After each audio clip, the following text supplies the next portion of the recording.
Welcome back to Final Fantasy the Crystal Chronicles, everybody. In the last video, we pretty much made our way through the first screen of the desert, and I also did a separate video on how to get the mystery element, which I now have on my chalice. You can't really see it, but it's a beautiful white-looking jewel, so if you want to figure out how to do that, watch the last video.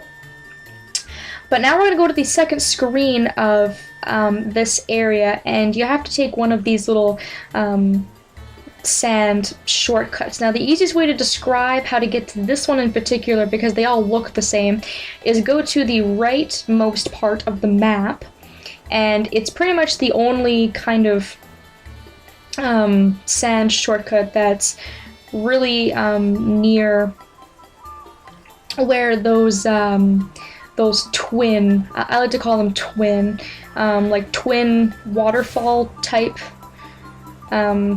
I call them waterfalls, but they're more like sand falls are. And also, quick references, it was by the little area we used fire on for the chalice element side quest. So it's this one over here. And you can see that was where we used fire to get a mystery element. So it's pretty much directly by that area.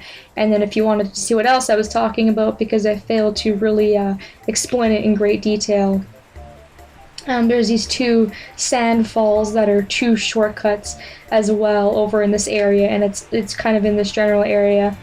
Any other of the little sand portals in this screen in particular are just going to warp you around this screen, like I think I've mentioned before. So we've pretty much done everything we want to do. I haven't been getting any really amazing item drops and things like that from this area, and I don't think I'm going to keep getting item drops. Hopefully I'm not going to miss any artifacts or anything like that, because that would be rather disappointing. Because once you go to the second screen, actually you can come back, never mind, what am I saying? Anywho, enough of my rambling, let's go. You'll see that's what happens when you go into a little area and then you come out of a waterfall. From here, if you go south, there's nothing except for a portal that will lead you back to the first screen. So if I happen to miss something before I end the video, maybe I will go back and get something. But for now, we're just going to continue on north. On this screen, you'll get pretty much entirely new enemies. There's still going to be the scorpions and the lamias popping up, but I don't think there's any more zoos in this area. I don't think they'd be able to like really fit. This is kind of like a canyon kind of area. But these are stone Saigons. We saw these guys in Chronicles. Actually, was the last time we saw these guys. I also got a cure stone in between episodes just by killing a lamia out in the desert somewhere. So we will be seeing stone Saigons, or sorry, sand Saigons, and a few other enemies. At this fork here, I think what I'm going to do is I'm going to go to the right, take care of these little cactuses here, sneak up on this cactuar if I can, kill it because they're incredibly fast, and then I'm going to find our third little element changer here and go south to get a chest. So lots of opportunity to get earth element if you want it, but like I said, once you have that mystery element, don't change your element. You'll kick yourself in the teeth if you do. By destroying that cactus, we get an artifact. So there we go. It's our first artifact. Now I'm just going to backtrack, and we're going to go to the left. Now these enemies here are dangerous. The chimeras are very, very powerful. They do a lot of damage, and I would suggest attacking them from a distance, because you can see like they'll whip their tail at you and things like that, which like I said does a lot of damage, and they're just very irritating to deal with. They also have quite a bit of HP. I mean, it did take me quite a while to take that one out. So just be very wary of that fact. And just watch your back. But nothing new here. Same old, same old. What other enemies are going to run into? I think that's actually it for this cycle. So let's keep on going here. Another thing about this is like a labyrinth, sort of. So hopefully you don't miss any chests. For those of you watching at home who might be a little bit lost, there should be a total of 5 chests on this screen. If I was to go south from here, that would lead me back to the hotspot there, the element changer. So we've pretty much taken care of the bottom part of this area. So let's continue on north here. Oh boy, get away from me. I don't want to talk to you. Or not talk to you, but I don't want to be seen near you, for fear you might kill me. Get rid of you. I'm getting lots of food in this world, which is really nice. I was actually kind of afraid I was going to run out of food, because I couldn't find that cure stone, but once I actually got a cure stone, that really helped me along quite a bit. It's quite helpful. These cactars, they just torment me. They're so mean because they're so fast. As you can see there, I had no chance. I was trying to change to get a spell going on, a cure spell, and they just completely came in and just swept house with me. They're weak, but they're fast, which I think is kind of what they're like in every other Final Fantasy game. I mean, like I said, I don't play a lot of Final Fantasy except for like this one in particular, so if I'm wrong, I mean, feel free to correct me. But to my knowledge, they're supposed to be like the fast kind of creatures. Alright, so yeah, if we go right from that fork, instead of going north, get one more chest.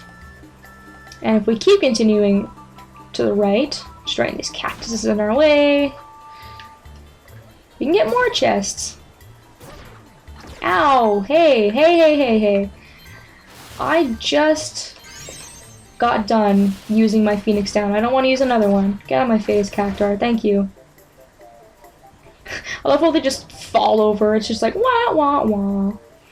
And hey, another element changer. I think this is probably one of the, like, the world with the most kind of places to change your element. I mean, it's just astounding how many chances they give you. It's craziness. Alright, so that is about it, actually. There's 4 chests on this actual screen, so I guess I should make a correction. There's 4 chests on this, in this area, but there's 5 chests on this screen, if that makes sense. I will enlighten you a little bit more as to what I mean here once I take care of some enemies. And make my way to the north. Now we can pretty much continue on north and just finish up this area. He's gonna show his needles at me. Oh my god. Get away from me. Go away. I want to heal myself. Thank you. Getting all flustered trying to figure out what I'm trying to do. Dude, these are the type of enemies I can't stand in video games. They're so frustrating to deal with. There we go. Alright, so that should be it in terms of enemies and chests. So now we can go ahead and destroy these cactuses and continue on north. And more enemies. I'm trying to look for the 4th artifact. I think we're missing one.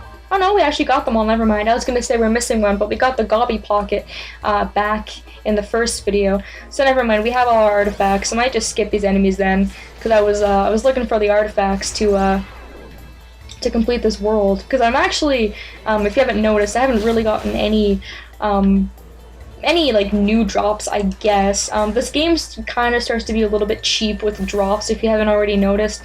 Near the end, they kind of just shaft you with a lot of drops, or they give you a lot of the same drops.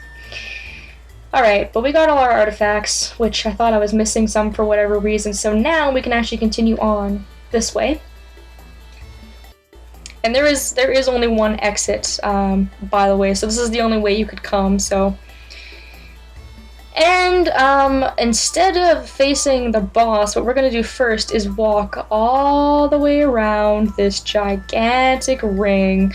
I know that seems like the biggest pain in the butt inconvenience in the world, and it is very annoying, but we want to do so that we can get our last piece of treasure before we leave this world for good, because we're actually almost done. We're here at the boss, so that actually went a lot better than I expected. As a matter of fact, I thought it was going to take me a lot longer, but I split it up in a few videos and we actually didn't do too bad, so just going to very slowly make my way all the way around here.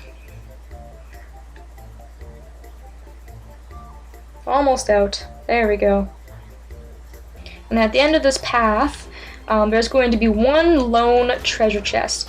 But the reason that this treasure chest is so important is because I do believe this is the only treasure chest in the entire map where you can get that cactus flower for Tristan, which is the fairy guy. He said if you brought back a cactus flower, he would give us, I think he said a 30% discount. It's a kind of a slim chance you're going to get it though. And in this case, we didn't. So you see, if we destroyed that, we might have actually gotten the cactus flower, but not this year.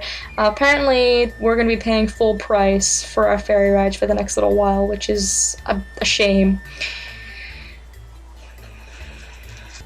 Okay, so now we're ready to face off against the boss. This video is 11 minutes, so I don't really know if I want to go ahead and defeat him. Although I think I will, just to get it out of the way and kind of get out of here. This is like the third video in the desert, and I just really want to get the hell out of here. I pretty much shown off pretty much everything about this level, though. So yeah, you know what? Screw it. Let's go ahead and do it. Let's just come into this big rink of sand here, where the boss is lurking. This is a rather interesting boss. It kind of goes back to the Goblin King and Goblin Wall, where you have to defeat a bunch of minions first before the boss will appear. The boss is going to send a bunch of like scorpions at you, and what you have to do is defeat scorpions until the boss appears. You'll notice I was getting poisoned because I took off the earth element and I have no protection. Another interesting thing is that on my little map of, you know, like what enemies show up in which cycle, these electric scorpions are only supposed to show up in the second and third cycle. So I guess these scorpions show up here for the boss, but as a regular enemy they're going to show up in cycles 2 and 3, as well as these scorpions. These are stone scorpions. They have the highest amount of defense, which I found rather interesting. I will not be doing a second or third cycle for this area because the boss doesn't change. So I figured I'd point that out now, just because, like, I was wondering that. You know, like, according to my book, it's like, oh, these guys don't show up to the second and third cycle, but this is my first cycle here. So, they show up here, but they will show up as a regular enemy starting in cycles 2 and 3, so. Now, here we go. We defeated those 3 cycles, and we get to the boss, finally.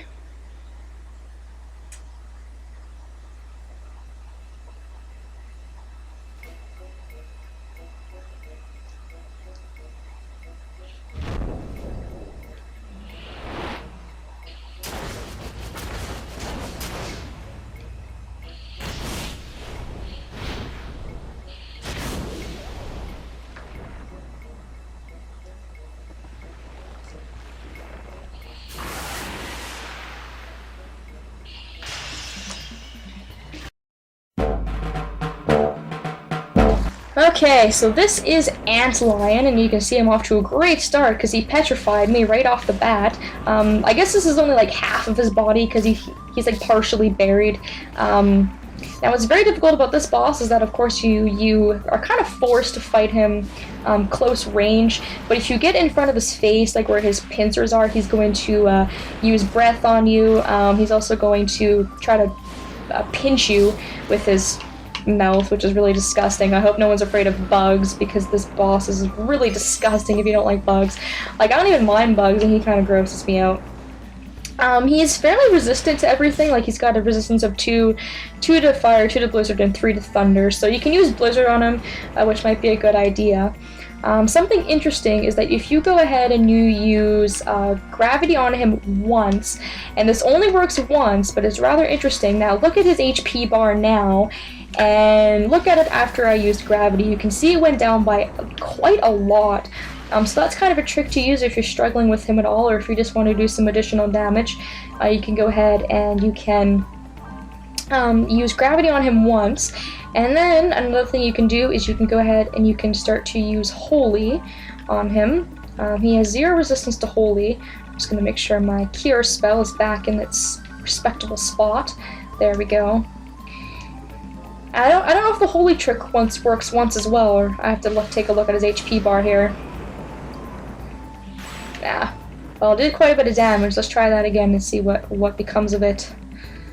Get away from me. Actually, no, Holy's doing quite a lot of damage, you can see. So I would recommend Holy. And if you are planning on using a different spell, then I would suggest Blizzard or something of the sort. Because that Gravity spell only works once, which is kind of a bummer. I wish you could just, but that would make it too easy. So I guess you can't really do that. That'd be cheating. As you can see here, he'll try to hit you with his pincers if you're close enough. He has a breath that I think will poison you, breath that will petrify you, and if you get too close to him, he might do it here. Yes, he will. That was the move I was looking for. He'll slam all his little feet, or whatever the hell this creepy bug has, on the ground, and it will do lots of damage. I actually find this boss to be very difficult. As you can see, I'm actually having quite a bit of difficulty with him, because of the status effects, first of all, which really get in the way. I am a up-and-close personal fighter, and I like to have some distance, and this boss does not give you the luxury of having distance. You're pretty much forced to be close up no matter where you go, just because he is like half buried in the sand. The best strategy for him is to make circles around him, and wait until he starts to like use some sort of breath attack, and then that will give you some time to go ahead and use Holy or or Cure or whatever it is that you need. And if you see him start to slam his feet on the ground, of course you want to move the hell out of the way. But like I said, not really difficult, it's just I tend to be very, very careless when dealing with this boss. I get too close, and then he uses that nasty like feet attack on me, and it hurts me quite a bit, or I just don't make a good enough circle around him and I get hit with something, or whatever it may be. Luckily, the scorpions he summons are quite weak. They die within a few hits, so I get rid of them first, obviously. As with any minion, you want to get rid of them first to get them out of the way. Ah, crap. See, and I was trying to get out of the way to heal, but he still got me. Definitely have no shame in saying, like I said, I actually, most of the time, have had quite a bit of difficulty with him, which is why I always try to come a little bit prepared for this boss, because I usually kind of expect it. In later cycles, he's kind of a nuisance. Now, luckily, like I said, he doesn't change in terms of skills. Like, he'll keep doing the same things in every cycle, but he does get stronger in each cycle, so... but being that he is like one of the last kind of worlds you visit, I mean, this boss is quite tough. We have seen some bosses in this game that have just been like, are you actually kidding me? Like, are you serious? This is a boss?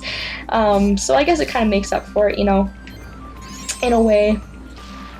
And you can see now, like, I've been at this for a while, and it's still going pretty slowly for me. But, I mean, patience is a virtue. Just take your dear sweet time. I'd rather this take forever than me die doing it, because that is just no fun at all.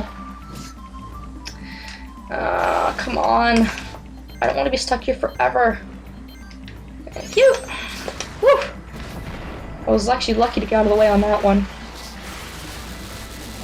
Die. There we go. And to tell you the truth, I don't know what that blue laser attack he was doing. That was kind of weird. I don't think I've ever seen that. And it didn't look like it actually...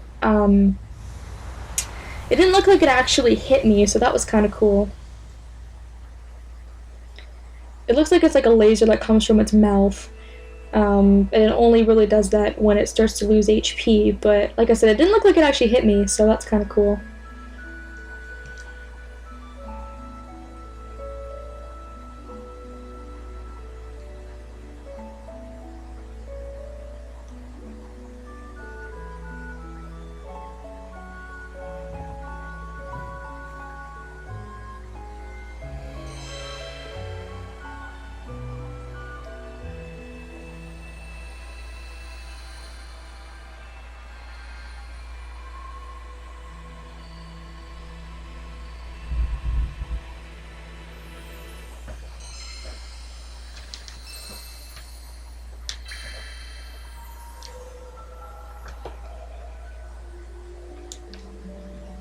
as you can see, you can take a really close-up look of that that crystal on our chalice. It kind of glows with each color. It kind of reminds me of a prism where like the sun hits it a certain way and you'll get a different color. It has like, you know, all the different elements in it. It's got red, blue, green, which is kind of cool.